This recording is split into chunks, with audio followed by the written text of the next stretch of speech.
चालतो पक्या तुला किती वेळा सांगितलं धक्का मारत जाऊ नको म्हणून मला जाऊ दे मॅडम जाऊ दे ना मॅडम ती आहे पक्या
आम्ही आमच्या इतक्या गावात रक्त सांडले या स्वराज्याची उंची बंद करण्यासाठी आणि त्याच स्वराज्यात दुःख पडलंय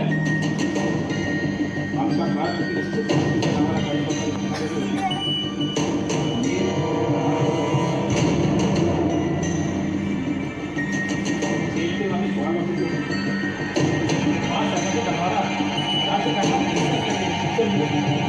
एवढंच आमच्या कानावर चालायचं न्याय द्या आम्हाला न्याय द्या काय एक बाब आपल्या मुलीला घर हातावर घेऊन आपल्या घरमध्ये बसला होता बाबा काय झाली बाबा म्हणाले माझी पोर नदीवर पाणी भरायला गेली असता तिला पळवली पाठवली माझ्या पुढची इज्जत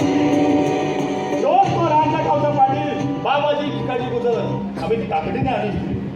तो जसा असेल तसा त्याला घेऊन या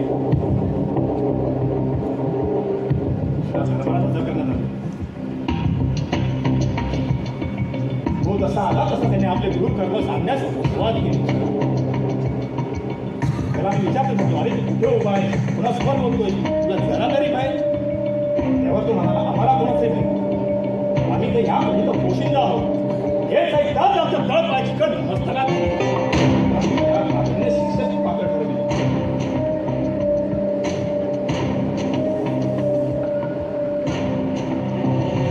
सर्वप्रथम रैतूला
तिच्यावर